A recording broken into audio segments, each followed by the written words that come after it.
Every leader talks about culture. Words get written on walls, values get listed on websites, and speeches get made. But culture isn't what you say, it's what you tolerate. Hi, I'm Carl Piester, executive coach and founder of the Coaching Group. For over 3 decades, I've worked with executives, physicians, and leadership teams across the country to help them shape the kind of culture people want to be a part of, not just talk about. And here's what I've learned. The culture you have is a result of the behaviors you allow. I've walked into organizations where the stated values were things like integrity, teamwork, and excellence. Impressive words. But then I listened. Gossip was damaging trust. Meetings dragged on with no accountability. A few people consistently underperformed, and no one said a word. That's the gap every leader has to face. Culture isn't defined by aspiration, it's defined by behavior. If you tolerate disrespect, you are building a culture of disrespect. If you tolerate mediocrity, you are building a culture of mediocrity. If you tolerate avoidance of hard conversations, you're building a culture of avoidance. Very simple. It's not complicated, but it is demanding. So leadership is always teaching. Every action you take or don't take is communicating. If deadlines are missed with no consequence, the message is, deadlines don't matter here. If sarcasm goes unchecked, the message is, disrespecting each other is acceptable here. If leaders exempt themselves from accountability, the message is, we run on double standards here. It's not what you preach, it's what you permit. Now, why do leaders tolerate then what they shouldn't? Sometimes it's fatigue. You're tired of another hard conversation. Sometimes it's fear. You don't want to risk losing a high performer who's toxic in other ways. Sometimes it's just a habit. This is how it's always been. But the cost is always the same. What you ignore becomes normal. I worked with a leader who had a top surgeon whose production was incredible and his behavior was horrible. Her comment to me was she couldn't afford to lose him. It wasn't until there were severe complaints regarding a hostile work environment that she had to make the move to intervene with coaching. Sadly, though, by then the damage had been done.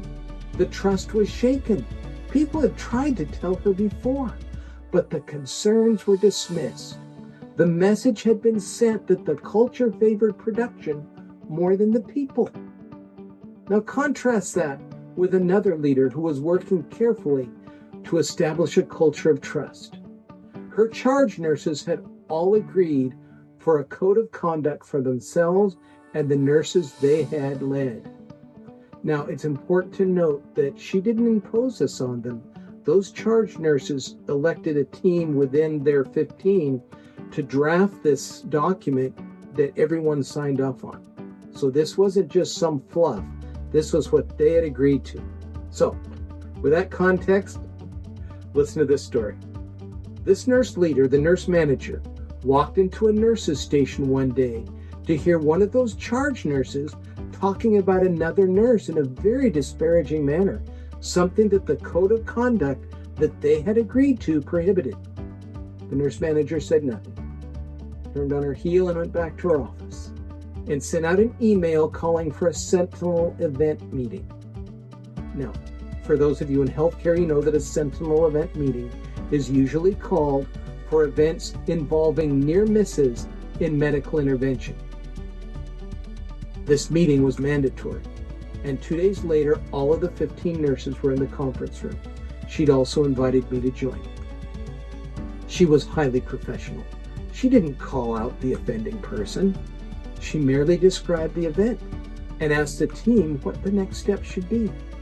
That nurse, who was sitting right next to me here, she spoke up very apologetically, and it was handled excellently by the team regarding what should be done. I think it's important to note that this team went on to lead a staff of over 60 nurses. that exceeded national expectations for high performance for the following 2 years. Again, what you permit, you promote. What message did that magnificent leader send when she just called it out? So, how to lead a culture with intention?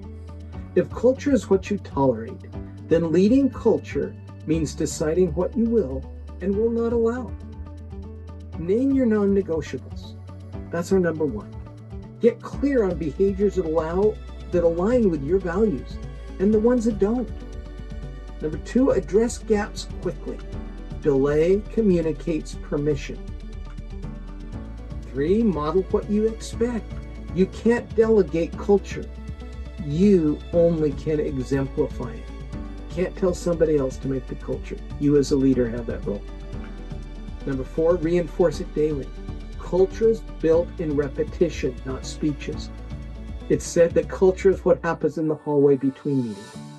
I would add in the hallway between meetings, before work, after work, online. That's where culture is established. And 5, silence is endorsement and approval. Silence is consent. If you see it and say nothing, remember this: you've just approved it. Because what do people say? Well, John was there. He didn't say anything. And he's a CEO. Jill was there. She's the head of the whole department. She said nothing. Remember, when you say nothing, you've just approved it. So some final thoughts here. Culture isn't built by mission statements or retreats. It's built by what leaders allow, ignore, and model every single day. So here's the question. What are you tolerating right now that doesn't reflect the culture you say you want? Because until you stop tolerating it, you're teaching your people it's okay. And that's how culture is really built.